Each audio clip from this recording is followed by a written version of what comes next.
I'd like to introduce you to Yvonne Adele, who runs a business based around creative thinking and ideas called Ideas Culture. Welcome, Adele. Thank you. Yvonne. Yeah, you know what? That happens so often.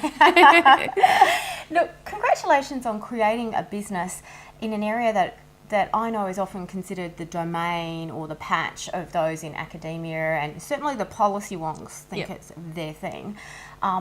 What you've done is started a business around ideas and the business of ideas.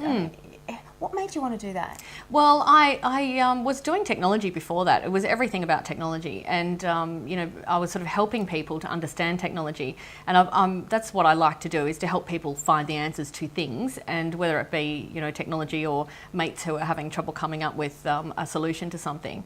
And that business started sort of winding down because the technology started becoming easier to use, and people could find the answers quickly on the internet. So my husband actually said to me, "Look, I'll give you 3 weeks. Let's give you 3 weeks off, go into the cone of silence and work out what is the second most common thing your network of people come to you for."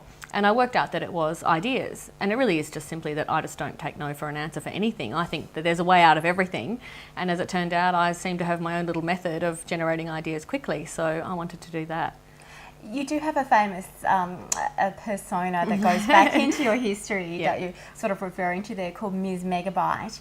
Tell me more about the era of Ms. Megabyte, what you learned from that, and if there's anything from that time that you've carried forward to now. Yeah, I guess I was a programmer at Microsoft back in sort of the late 80s and then coming into the 90s. And I went all around the world with Microsoft, which was fantastic. And then when I wanted to get back into sort of having my own, brain that wasn't a Microsoft brain, because you do get a bit brainwashed when you're there, I wanted to start my own business, and I was in Melbourne. And to go back to Microsoft, there was no sort of tech support or technical roles there. So I started my own business doing Microsoft consulting, with those sorts of products.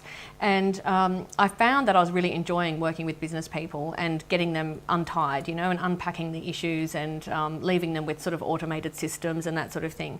So I was watching TV one day and I saw they had a money person and a gardening person and a home decorating person and medicine and health and everything. So technology. No technology, yeah. So, and I had always wanted to be on TV since I was a little kid. So that was my sort of aha moment, and I was like, I want to do that.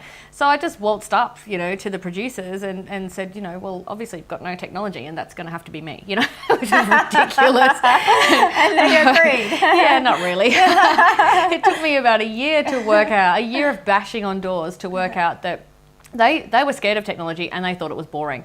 And so eventually I worked out that all the people on TV had their own magazine column. So then I went in that way, and I ended up getting a magazine column, which was like how to find pictures of Brad Pitt on the internet and, things like that. And then I got onto TV. And so when that whole technology thing started dying down, I had become a professional speaker by then, sort of by default, people having seen me on TV and saying, oh, there's a girl who talks about technology, let's get her at our conference.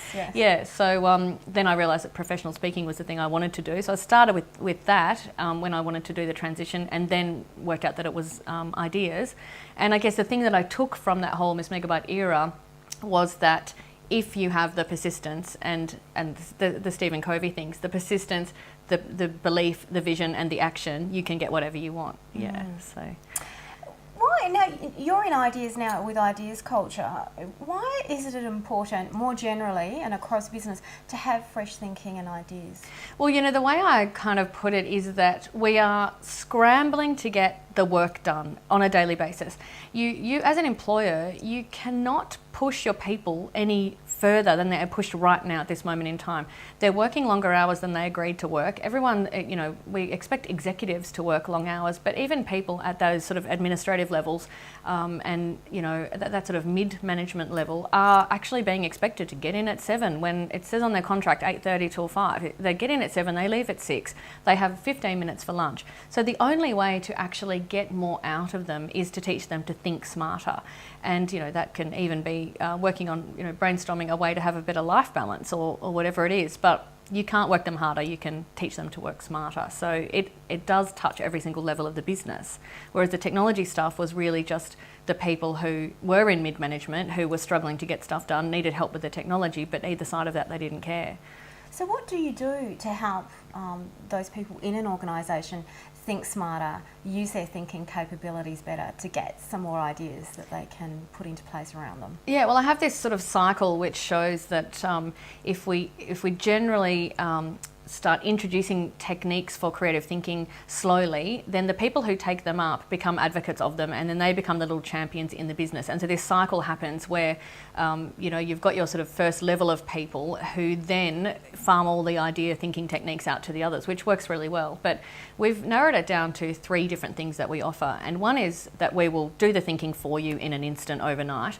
And one is that we will come in and facilitate a brainstorm, which I actually call an idea sparking session, because a brainstorm sounds really difficult. An idea sparking session with your team. And the other one is that we will be your secret weapon behind the scenes, and we'll feed you via email and phone creative thinking techniques and team building activities that you can use in your own meetings.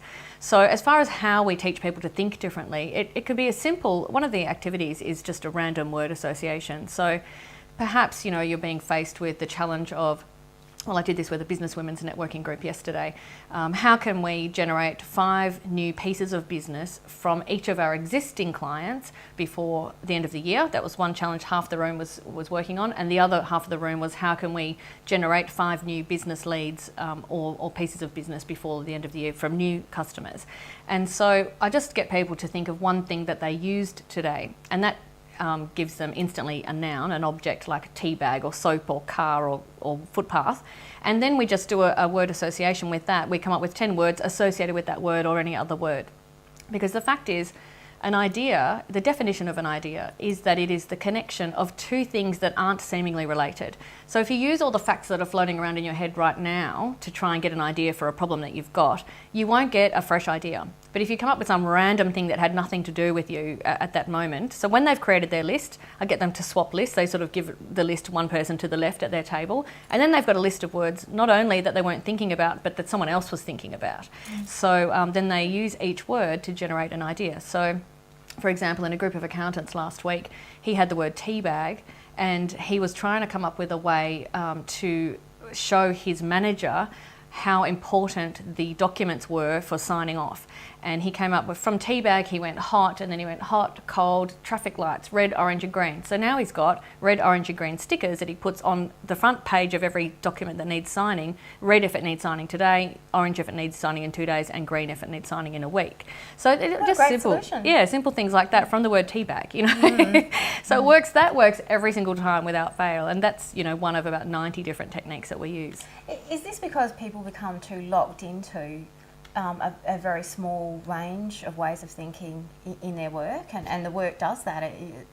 In order to do good work, they have to narrow down what they're doing to some very limited strategies. Yeah, that's right. And people, they often don't realise that they do have a favourite strategy that they're using, and they get sort of in this sort of rat race mode where they're just, they're going around the wheel. They're just trying to get the work done. Wondering why it's never ending. Yeah, it's never ending. End in sight. There's no variety, and they're not actually coming up with anything new. So, and it's not just for creating products. It's for streamlining processes. It's really for what's a great theme we could have for our Christmas party. It's anything, and the people default to that old brainstorm technique of, let me get my team in a room and we'll all come up with ideas. Yeah, right. But that's what they do, and they sort of hand over the responsibility of the thinking to the group, and nothing ever seems to happen.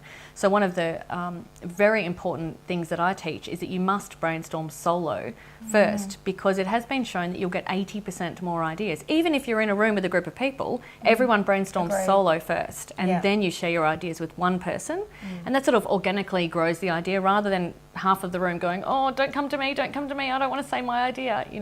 You share it with one person, and then you build on it before you present back to the group. So yeah, it works really well. Yvonne, thank you for your time today. Thank you. I've been speaking to Yvonne Adele from Ideas Culture. It's a business about getting new ideas into your business.